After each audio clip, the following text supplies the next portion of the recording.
요한과 베티는 근처에 이웃도 없는 깊은 산골에서 큰 농장의 꿈을 키우며 살아가는 젊고 용감한 부부였습니다. 요한은 일주일에 한 번씩 읍내로 나가서 시장을 보게 되면 너무 멀어서 하룻밤을 묵고야 돌아올 수 있었습니다. 그러면 아내 베티는 4살 된 딸과 1살도 안 된 아들을 데리고 홀로 이틀을 보내야 했습니다.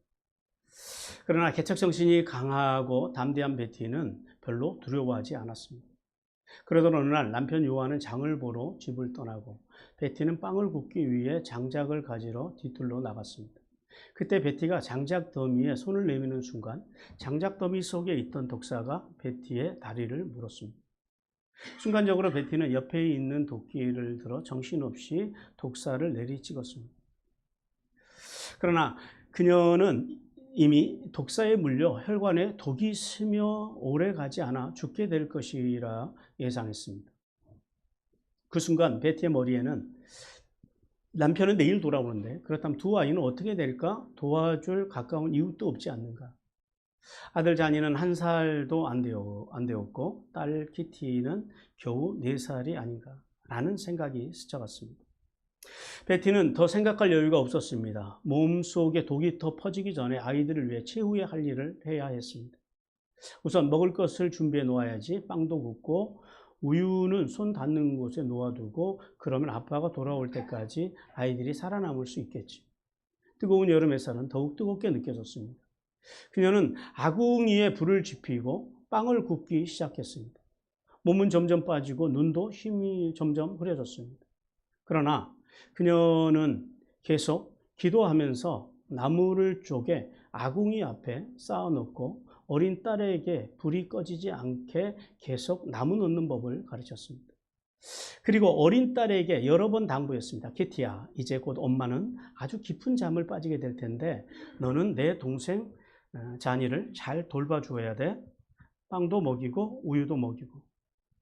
정오의 뜨거운 햇살을 받으며 아궁이 앞에서 마지막 순간까지 자녀를 위해 애쓰는 베티의 이마와 온 몸에는 물로 흐르듯 땀이 흘렀습니다. 그런데 흘러내린 그 많은 땀 덕분에 그녀의 혈관에서 독이 씻겨져 나와 그녀의 생명을 구원하게 될 줄이야. 장작계피 하나도 들기 힘들었으나 그녀는 계속 불을 지폈고 구수한 냄새와 함께 빵이 다 익었습니다. 그녀는 모든 일을 무시간적인 개념에서 한 것이었습니다. 몇 시간이 지났을까? 그제서야 그녀는 자신이 아직도 살아있음을 깨닫고 놀라게 됩니다. 예언인데요. 책임감, 책임지려고 하는 자세. 자, 하나님께서는 왜 유다의 후손들을, 유다 족속에게 왕권을 주셨는지, 그 장자에게 주시는 3가지 복이 있죠. 왕권, 제사장권, 2배의 몫이 있습니다.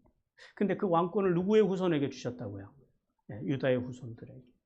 그리고 왜 예수님께서 유다의 자손으로 이 땅에 오셔야 했는지에 대해서 본절을 통해서 우리에게 알게 하십니다. 뭐예요? 바로 생명. 생명을 돕고 살리려고 하는, 돕고 세우고 살리려고 하는 그 책임감. 오늘날 많은 사람들이 옳음을 주장하면서도 책임감은 없습니다.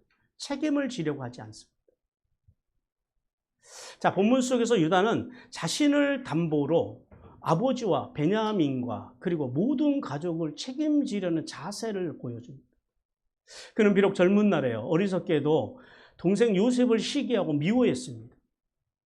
그렇지만은 그래도 그 과정에서 유다가 잘한 일이 뭐예요? 요셉의 생명을 죽음에서, 다른 형제들이 죽이려고 하는 것을 그 죽음에서 생명으로 살려서 애굽으로 가게 한 장본인이 바로 이 유다였다라는 것.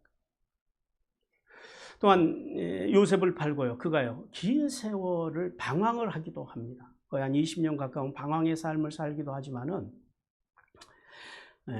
이제 그가 이 다말의 사건을 중심으로 자신의 거짓과 기만의 삶과 직면하고 회개하고 돌아와서 이제 어떤 자리에까지 와 있어요. 아버지와 온 가족을 책임지려고 하는 생명의 부양자의 위치까지, 그런 삶까지 성장하였음을 오늘 본문을 통해서 보여줍니다. 독사에게 물렸으면서도 마지막까지 자녀들을 생각하는 어머니의 책임감이 어머니의 책임에 자식들뿐만 아니라 자신의 생명까지도 살린 것처럼 유다도 자신을 담보로 야곱 공동체를 책임지려고 하는 그 귀한 자세, 그 자세를 귀하게 보신 하나님께서요, 그의 후손에게 장자의 복 중에서 왕권을 주심으로 예수님께서 나실 혈통의 복을 받았다라는 사실을 깨닫기를 원하십니다. 자, 오늘 본문을 중심으로 해서 우리가 이제 2시간 동안 하나님의 음성을 들을 텐데요. 첫 번째 음성 같이 읽겠습니다. 시작. 하나님께서는 변화와 성장을 통하여 예수 그리스도만 믿고 그분의 말씀으로 살기 원하는 성도들에게 복을 주신다. 어떤 성도들에게 복을 주신다고요? 변화, 성장을 이루는 교회를 다니는데 1년 전이나 5년 전이나 10년 전이나 똑같으면 안 된다라는 거예요. 자, 하나님께서는 야곱이 가나안 땅에 기근이 더욱 심해지고 아들들이 애굽에서 가져온 곡식이 이제 다 떨어지자 다시 애굽으로 돌아가서 양식을 사올 것을 명령했다라고 말씀하십니다. 자, 하나님께서는 본문을 통해서 야곱 공동체가 이제 두 가지 상황에 직면했다라고 말씀해요. 하나는 야곱 공동체가 약속의 땅 가나안에서 심각한 기근과 직면하였다라고 말씀합니다. 이제 아마도 이제 야곱과 그 아들들의 생각에는 이 애굽에서 사온 곡식이 떨어지기 전에 가뭄이 끝날 것이고 다음 해부터는요, 이전보다 더 풍성한, 최소한 이전처럼 풍성한 곡식을 추수하며 살 수 있을 거라고 그렇게 생각했다라는 거예요. 그런데 하나님께서는 야곱 공동체가 약속의 땅 가나안에서 끝을 알 수 없는 이 배고픔과 궁핍과 기화로 비참한 상황, 여기서 그 심하고라고 하는 단어가 카베드입니다. 맹렬한, 무서운 이런 의미를 가지고 있어요. 그러니까 맹렬한 그 상황에 빠졌다라는 거예요. 그리고 또 하나는 애굽의 그 총리에게로 돌아가야지만 이 가뭄의 문제를 해결할 수 있다라는 사실과 직면했다라고 말씀을 합니다. 자, 애굽에서 가져온 양식이 다 떨어졌음에도 여전히 가뭄으로 인해서 한 톨의 곡식도 추수할 수 없는 이 야곱 공동체의 상황. 야곱 공동체뿐만이 아니라 그 당시 모든 가나안이 그랬지요. 그 상황 속에서 야곱과 아들들은 뭘 깨달았냐면은 애굽으로 가야지만 생명을 구원할 수 있는 곡식을 얻을 수 있다라고 하는 거예요. 그 사실을 깨달았다라는 거예요. 자, 그래서 그래서 야곱은 아들들에게 애굽으로 다시 가서 곡식을 사오라고 합니다. 근데 여기서 이제 다시 가서라고 하는 단어가 좀 우리가 주목해 봐야 됩니다. 이 다시 가서라고 하는 단어가 원문으로 보니까 슈브예요. 이게 직역하면 이렇게 됩니다. 돌아가라라는 거예요. 돌아가라. 원래 이제 슈브, 되돌아가다라는 말인데요. 보통은 이제 가다, 오다 할 때는 보라고 하는 히브리어를 써요. 그리고 이렇게 애굽으로 내려가다, 이렇게 애굽으로 갈 때는 어떤 단어를 쓰면 야라드라고 하는 히브리어를 씁니다. 그래서 야곱이 42장에서 아들들에게 애굽으로 가서 곡식을 사오라고 할 때도 야라드를 써요. 우리 창세기 42장 2절 같이 한번 읽겠습니다. 시작. 야곱이 또 이르되 내가 들은즉 저 애굽에 곡식이 있다 하니 너희는 그리로 가서 거기서 우리를 위하여 사오라. 그러면 우리가 살고 죽지 아니하리라 하매. 예, 이제 레두라고 썼는데 이게 야라드입니다. 자, 그런데 본절에서 야곱이요 어떤 단어를 썼다고요? 야라드를 안 쓰고 슈브를 여기 와서는 썼다라는 거예요. 왜냐하면 가뭄으로 인한 기근의 문제를 해결할 수 있는 길은 오직 예굽뿐이라는 사실을 알았기 때문에. 그래서 야곱은 슈브라는 단어를 사용해서 이 비참한 삶의 문제를 해결하기 위해서는요, 아들들에게 어디로 되돌아가라고요? 애굽으로. 생명의 씨가 있는, 생명의 양식이 있는 그것으로 돌아가서 양식을 구해오라고 그렇게 명령하고 있습니다. 자, 성도 여러분, 곡식들을 위해서 자식들에게 슈브, 즉 애굽으로 돌아가서 양식을 사오라는 이 야곱의 명령을 통해서 하나님께서는 성도의 문제, 삶의 문제와 이 영적 기근이 찾아왔을 때 이 문제를 해결할 수 있는 분은 누구시라고요? 오직 예수 그리스도뿐이라고 말씀을 하십니다. 여러분, 오늘 우리가 살아가는 세상을 보시기 바랍니다. 물론 아직도 세계 각처에서는 전쟁과 기근으로 고통 속에 살아가는 지구촌 이웃들이 있긴 합니다만, 그러나 인류가 전체적으로 아담과 하와 이후로 이 발달된 과학 기술로 인해서 우리는 인류가 이 땅에서 살아가기 시작한 이후로 가장 번영하고 풍성한 세상을 전체적으로 살아가고 있습니다. 특히 여러분, 우리나라를 또 한번 또 보시기 바랍니다. 단군 할아버지가 이 땅에 터를 잡으시고 첫 번째 조선을 세우신 이후 우리 민족은 수많은 어려움 속에서 이 땅을 지켜왔습니다. 그래서 그 다른 나라 사람들이 우스갯소리로 우리나라 사람들을 보고 그렇게 이야기를 한다고 그래요. 대한민국 사람들은 국난 극복이 취미라는 거예요. 어려운 문제가 오면 국민들이 똘똘 뭉쳐가지고 다른 나라들은 넘어서지도 못하는 문제, 혹은 20년, 30년 걸려서 해결해야 할 문제들은요, 우리나라는요, 뚝딱 몇 년 만에 해버린다라는 거죠. 그래서 국난 극복이 대한민국 사람들의 취미다, 이렇게 말하는 거예요. 뭐예요? 우리나라 사람들은 기본적으로 이 함께가 뭔지를 안다라는 공동체적인 의미가 있다. 서로서로 연약함을 보존하고 약점을 보완하면서, 그래서 오늘날 이렇게 부강한 나라로 성장했습니다. 그러나 이렇게 물질적으로 가장 풍요로운 세대를 살아가면서 정자격, 근데 반대로 영적으로 정신적으로는 가장 힘든 세대를 살아간다라고 말합니다. 그래서 우리나라 국민들의 이 우울증 통계를 보니까요, 2018년도에는 75만 명이었는데 재작년 2002년도 마지막 통계를 보면은 100만 명이 넘었더라. 지금 2004년은 더 하겠죠. 근데 그 중에서도요, 20대 우울증이 가장 높다라. 이게 한마디로 말해서 요즘은 그러니까 정상적이지 않는 사람들이 우리 사회에 점점 많아지고 있다라. 따라서 성도는 기근의 문제를 해결하기 위해서는 아들들을 애굽으로 보내는 이 야곱을 통해서 우리가 이제 두 가지를 깨달아야 됩니다. 첫 번째는, 자, 우리의 인생과 가정과 사회와 국가와 우리 교회 공동체 안에는 왜 문제가 생기느냐라는 거예요. 우리 교회 안에도 다 건강한 그리스도인만 있으면 좋겠지만은요, 그렇지 않은 사람들도 있을 수 있다는 거예요. 왜 그런 일이며 교회 안에서 여러 가지 각종 문제들이 생기냐라는 거예요. 왜 생긴다고요? 살아 있으니까 생깁니다. 즉, 우리가 어디서든지 누구와 함께 살든 어느 공동체에 소속되어 있든지 간에요, 삶의 문제는 어떻게 한다고요? 끊임없이 온다라는 사실을 깨달아야 돼요. 따라서 성도는 삶 속에 찾아오는 인생의 문제, 즉 고난의 문제를 삼지 말아야 됩니다. 그것은 당연히 오는 것으로 받아들여야 된다는 거예요. 또한 문제가 생기는 것을 이상하게 생각하지 말라라는 거예요. 그런 사람도 있고 저런 사람도 있는 거예요.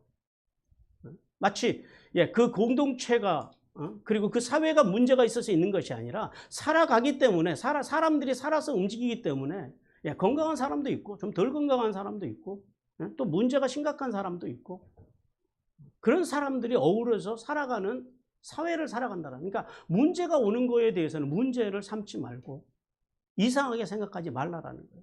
왜냐하면 사실은 우리의 믿는 사람들의 삶 속에 찾아오는 이런 문제, 이런 고난은요, 하나님의 말씀과 말씀의 정신으로 우리를 세우시기 위한, 우리를 성장시키기 위한 그 속에 뭐가 담겨 있다고요? 하나님의 뜻이 담겨 있다는 사실을 깨달아요.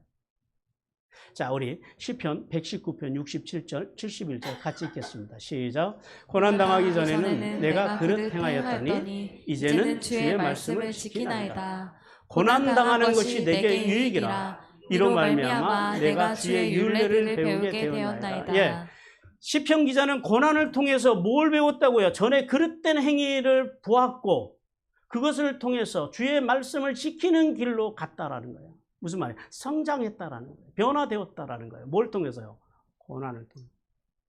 그러니까 결국은 그러면은 고난이 우리 인생에 찾아오는 문제가, 우리 공동체 속에 찾아오는 어떤 문제들이 복이에요, 저주예요? 절대 저주는 아닙니다.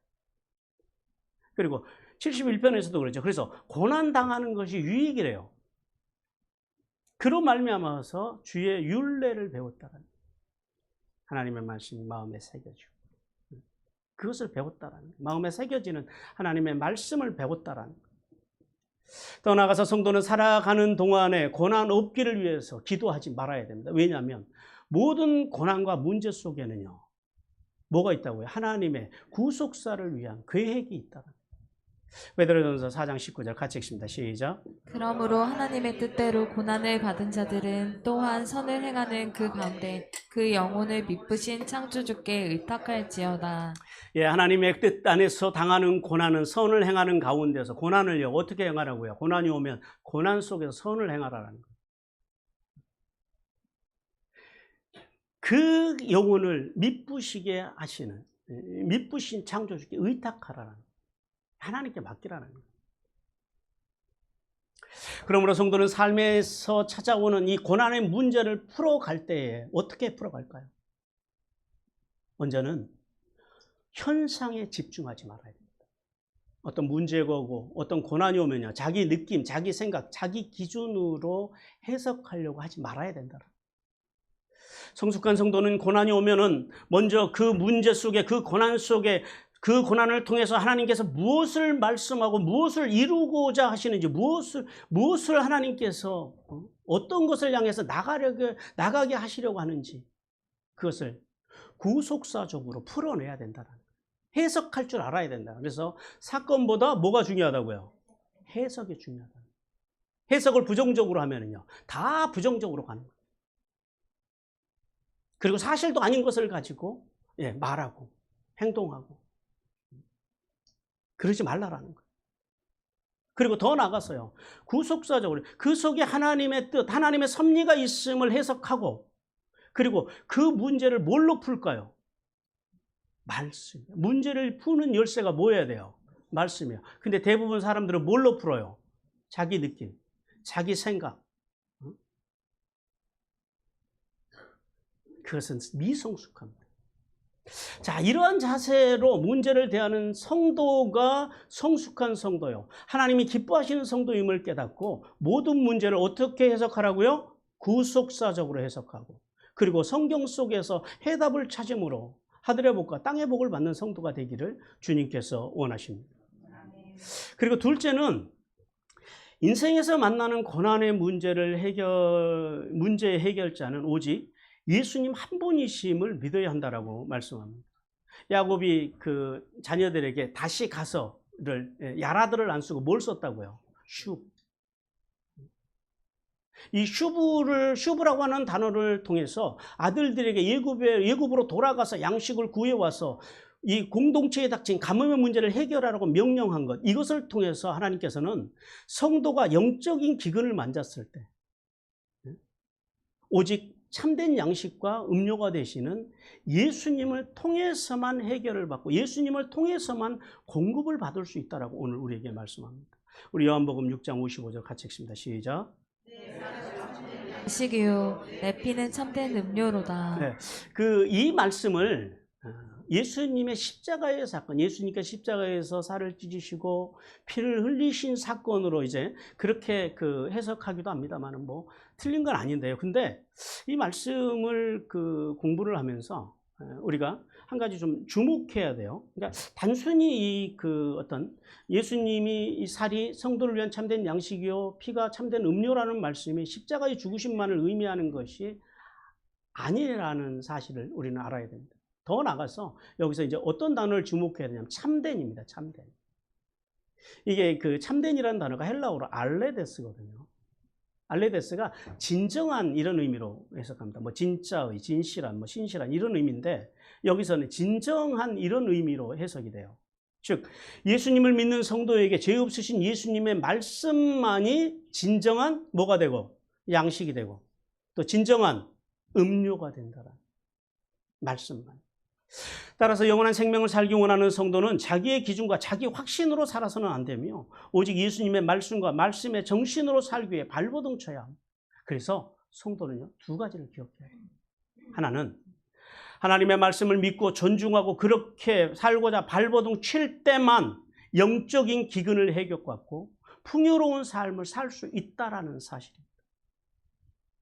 그리고 또 하나는 예수님의 말씀과 말씀의 정신으로 무장된 성도만이 다른 사람들을 도울 수 있고 주님의 몸인 교회, 공동체를 세울 수 있다라는 사실. 다른 사람들의 어떤 영적인 기근을 도울 수 있다라는 사실을 깨달아야 됩니다. 그러므로 성도는 진리를 따르지 않는 이 기복적인 신앙생활, 자기 중심적인, 자기 확신적인, 자기 사고 중심의 그런 신앙생활에서 벗어나서 세상에 오염된 사상과 거짓 복음에 섞이지 않고 그리고 영적인 젖, 뭐예요? 복음. 복음이신 예수님의 말씀을 믿을 때만 구원에 이른다라는 사실을 깨닫기를 주님께서 원하십니다. 우리 베드로전서 2장 2절 같이 읽습니다. 시작. 갓난 아이들같이 순전하고 섞인 것이 없는 신령한 영적인 젖을 사모하라. 이는 그로 말미암아 너희로 구원에 이르도록 자라려 함이라. 아멘. 여기서 순전하다라는 건 뭐예요? 섞이지 않다라는 다른 것들과. 그리고요. 신령한 영적인 것이라는. 자, 그리고 이제 계속해서 3절과 5절을 통해서 유다의 설득에 대해서 이제 하나님께서 말씀합니다. 하나님께서 야곱의 넷째 아들인 유다가 애굽의 총리인 요셉의 포악함을 다시 아버지에게 상기시킵니다. 그래서 동생 베냐민을 데리고 애굽으로 가서 곡식을 사올 수 있도록 허락해달라고 아버지를 설득했다라고 말씀합니다. 자, 먼저 여러 형제들 중에 형제들이 여럿이 있는데 그리고 유다가 지금 몇 번째 아들이에요? 전체적으로 네 번째 아들이죠. 네 번째 아들인데 왜 네 번째 아들이 지금 주도적으로 아버지를 설득하고 있을까요? 이유는 정확하게 알 수 없습니다만 이제 아마도 추정을 해보겠는데 그런 것 같아요. 처음에 애굽에 다녀왔을 때 장자 루벤이 그때는 나섰지요. 그래서 아버지를 설득했어요. 근데 어떻게 됐어요? 실패했습니다. 그래서 이제 루벤은 더 이상 안 나서는 것 같고, 그리고 또 하나 둘째는 물론 시몬은 지금 애굽에 붙잡혀 있으니까 나설 수가 없고, 그 다음에 세 번째는요. 아마도 레이는 세계선 살해 사건 이후에 시므온과 함께 아버지의 신앙을 잃었던 것으로 그렇게 추정이 됩니다. 그리고 또 유다는요. 유다가 또 이렇게 나설 수 있는 배경 중에 하나는 뭐예요? 지난날 요셉의 생명을 실질적으로 그 생명을 살린 인물이 누구예요? 유다였다라는 거죠. 그래서 형제들의 대표로 아버지에게 이렇게 말할 수 있던 것으로 그렇게 보여집니다. 자, 그래서 유다는 이제 모든 형제들을 대표해서 가족들을 대표해서 가족이 직면한 이 기근의 문제를 극복하기 위해서 두 가지 사실로 아버지를 설득을 해요. 하나는 자신들이 정탐꾼이 아님을 증명하기 위해서 반드시 누구를 데려가야 한다고요? 베냐민을 데려가야 한다. 유다는 먼저 3절에서 애굽의 총리가 엄히 경고하였다라는 말씀으로 베냐민을 보내달라고 아버지를 그렇게 설득합니다. 이 엄히 경고하다라고 우리 성경에서, 우리 개역개정 성경에서는 그렇게 번역되어 있는데, 이 원문으로 보면은 하에드, 헤이드입니다. 이제 같은 단어예요. 에드, 우드라고 하는 단어인데, 이 우드라고 하는 단어가 반복하다라는 의미거든요. 그러니까 반복하다 이런 말이에요. 그 말을 반복했고 또 반복했다라는 거예요. 어떤 말을요? 이 베냐민을 데려오라는 말. 이 말씀을 그래서 엄히 경고하고를 직역을 하면 이렇게 됩니다. 이제 원문에 가깝게 그가 심각한 표정으로 단호하게 경고하였다라는 이런 의미를 가져요. 그리고 계속해서 유다는 아버지에게 애굽 총리가 동생을 데려오지 않으면 너희가 내 얼굴을 보지 못하리라. 즉 무슨 말이에요? 얼굴을 보지 못한다라는 거 무슨 말이에요? 왜 요셉 지금 곡식을 파는 모든 권한이 누구에게 있어요? 애굽에서. 그러니까 요셉의 얼굴을 못 본다라는 것은 어떤 의미예요? 곡식을 살 수 없다라는 의미예요. 그러면 곡식을 살 수 없다라는 것은 좀 더 이제 좀 미약해 봐요. 뭐예요? 죽는다라는 거죠. 그렇게 말을 했다 이런 말이에요. 그런데 사실 이 말은 요셉이 한 말과는 조금 좀 의미가 달라요. 요셉이 했던 말은 아니에요. 요셉은 뭐라고 말했냐면은 42장 20절 한번 보십시오. 시작. 너희 막내 아우를 내게로 데리고 오라. 그러면 너희 말이 진실함이 되고 너희가 죽지 아니하리라 하니 그들이 그대로 하니라. 예, 요셉은 뭐라고 그랬어요? 너희가 죽지 않을 것이라고. 자, 그러면 유다가 아버지에게 거짓말을 했는가? 어떻게 생각하세요? 그거는 아니다라는 거죠. 유다는 지금 어떤 관점에서 말하는 거예요? 양식을 구하여 오라는 아버지의 명령에 대해서 양식을 구하기 위한 관점에서 지금 아버지를 어떻게 하고 있어요? 설득하고 있다는. 그래서 이 말씀을 드렸다는. 그리고 또 하나는 아버지의 명령을 따라서 양식을 구하러 애굽으로 가긴 갈 건데 가는 조건을 아버지에게 제시해요. 그 조건이 뭐예요? 베냐민을 데리고 가야 한다라는 거예요. 왜냐하면 베냐민을 데리고 애굽 총리에게 가야지만 자신들의 정직, 자신들이 정탐꾼이 아니라는 사실이 입증이 되고 그래야지 곡식을 사서 가족들도 그리고 저 많은 양떼들이나 염소떼들이나 소떼, 가축들, 재산을 지킬 수 있기 때문에. 그래서 유다는 애굽으로 내려갈 수 있는 조건으로 아버지에게 베냐민과의 동행을 허락해달라고 그렇게 설득하고 있습니다. 자, 성도 여러분. 하나님께서는 아버지를 설득하는 이 유다를 통해서 이 두 가지를 우리에게 말씀하세요. 첫 번째는 성도의 인생은요, 끊임없이 변화하고 성장해 가야 한다는 것. 하나님께서는 본문 속에서 유다를 통해서 거짓과 기만으로 살던 그 인생들이 정직을 향하여 변화되어지고 성장하고 있음을 보여줍니다. 이것이 성도의 삶이라는 거예요. 자, 그동안 유다와 유다의 형제들은요, 거짓과 기만의 삶을 계속적으로 살아왔다라는 거야. 자, 유다와 유다의 형제들이 제일 크게 했던, 제일 먼저 생각나는 거짓말이 무엇이에요? 세겜 성 사건. 거짓과 기만으로 세겜 사람들을 속이고 그 다음에요, 세겜 사람들을 도륙해버렸다. 우리 창세기 34장 13, 14절 같이 읽습니다. 시작. 야곱의 아들들이 세겜과 그의 아버지 하몰에게 속여 대답하였으니 이는 세겜이 그 누이 디나를 더럽혔음이라. 야곱의 아들들이 그들에게 말하되 우리는 그리하지 못하겠노라. 할례받지 아니한 사람에게 우리 누이를 줄 수 없노니 이는 우리의 수치가 됨이니라. 또 그들의 인생에서 가장 심각했던 거짓말은 뭐였어요? 가장 심각했던 거짓과 기만. 요셉을 애굽에 팔고 그리고 요셉의 그 채색 옷, 겉옷을 가지고 아버지에게 와서 보여주면서 뭐라 그래요? 아버지, 이게 오는 길에 주신 건데 아버지가 이게 누구의 옷인지 분별하십시오. 이건 뭐예요? 야곱의 죽음과 자신들은 상관이 없고 그 죽음의 책임이 누구에게 있다라는 거예요?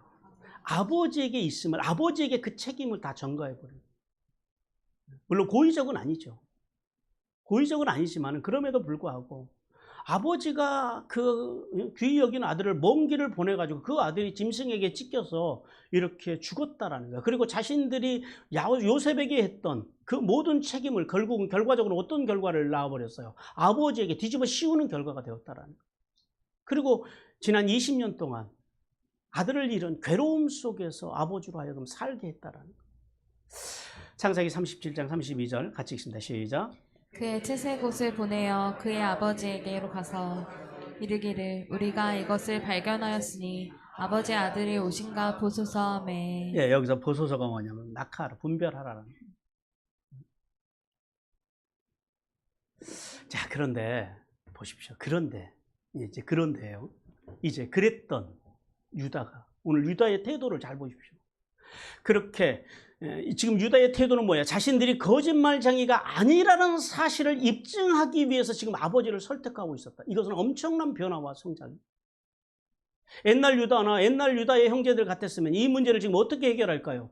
애굽에 내려가서 양식을 구하는 이 문제를 거짓과 기만으로 해결하고 어떻게든지 잔머리를 굴려가지고 베냐민을 꼬여서 몰래 데려가든지 아니면 가서 애굽의 총리를 속이든지 그렇게 해결하려고 했을 유다와 유다의 형제들이요. 지금 이 문제를 어떻게 해결하려고 하고 있다고요? 정직함으로 해결하는 변화된 유다와 그 형제들의 모습을 보게 된다라. 자, 그러면 이러한 변화가 어떻게 가능했을까요?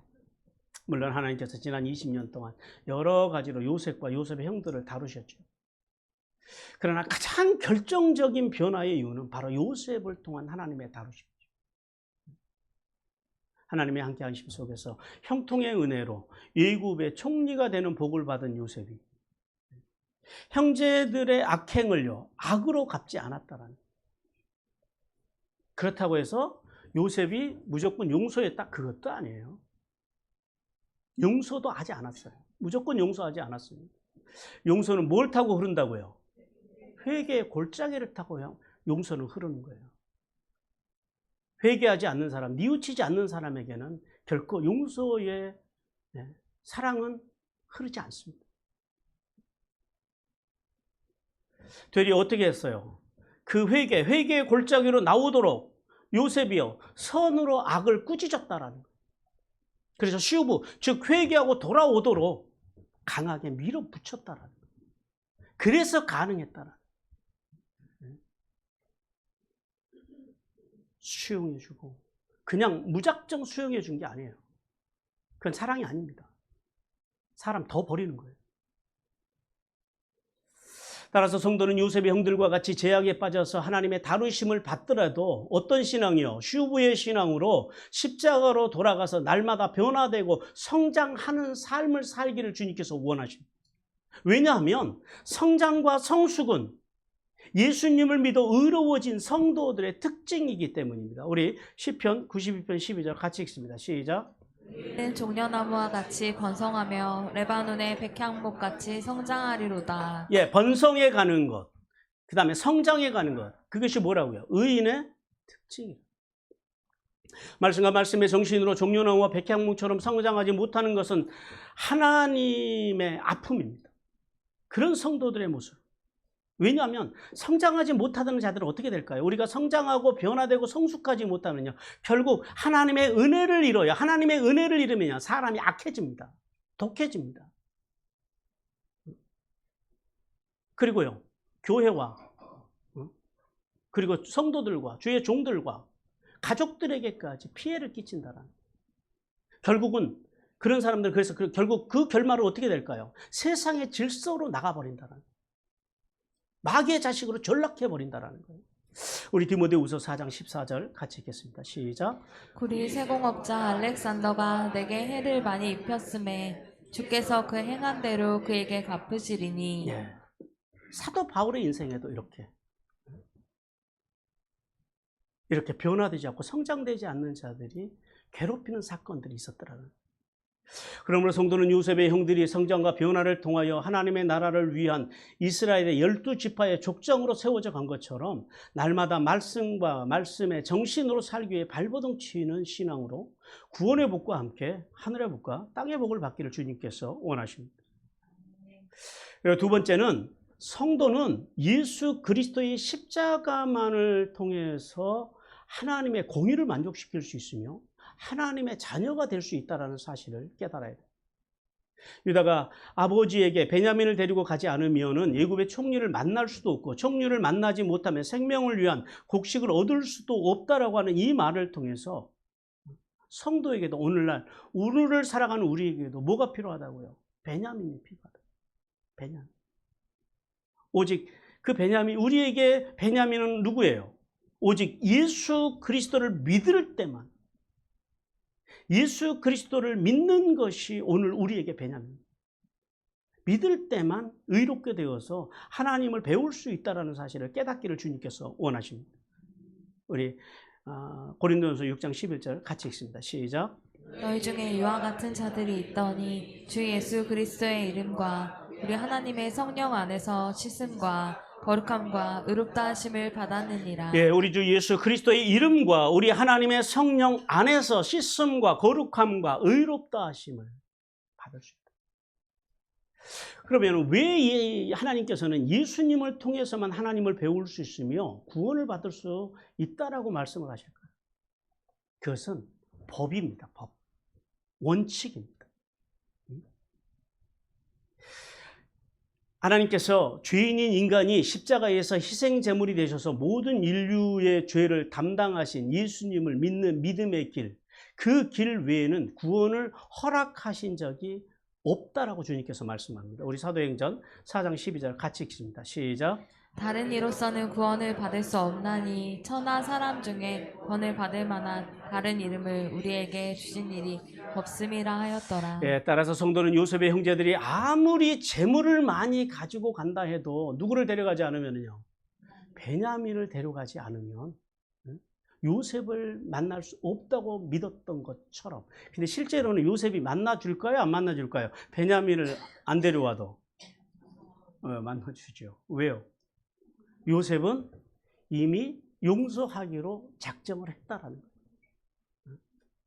돌아오면 용서하기로 이미 요셉은 마음의 정리가 다 끝났다라는 거예요.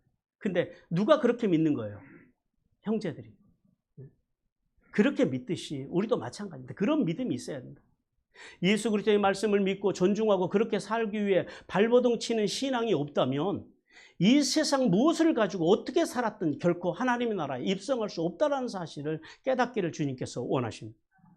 그러므로 성도는 구약의 백성들은 뭘 통해서 하나님 앞에 나갔어요? 5대 제사, 번제, 소제, 화목제, 속건제, 속죄제를 통해서 5대 제사를 통해서 하나님을 나가서 하나님을 만날 수 있었듯이 오직 예수 그리스도, 우리는요, 오늘 우리는 예수 그리스도를 믿는 길만이 하나님 앞에 나갈 수 있는 유일한 길임을 깨닫기를 주님께서 원하십니다.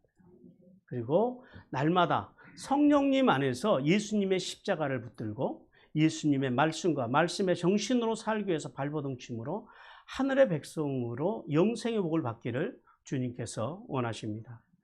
사랑하는 성도 여러분, 세상에서 아무리 똑똑함을 자랑하고 또 많은 것을 가지고 누렸다 해도 그렇게 살았다 해도 예수님의 말씀과 말씀의 정신이 없으면요, 모든 것이 헛되다라는 사실을 깨닫기를 주님께서 원하십니다. 그러므로 성도는 육신적인 영향력, 즉 돈, 명예, 학벌, 이런 것으로 교회와 하나님의 나라에서, 이런 것들은 교회와 하나님 나라에서 아무 쓸데없다는, 어떤 영향력도 미칠 수 없다는 사실을 깨달아야, 오직 유다와 같이 이렇게 성숙하고 변화되는 삶, 즉 하나님의 말씀과 말씀의 정신으로 성장해가는 이 영적인 영향력만이 사람을 변화시키고 감동시키고 그리고 사람들로부터 존경을 받고 사랑을 받는 삶이 된다라는 사실을 깨닫기를 주님께서 간절히 원하십니다.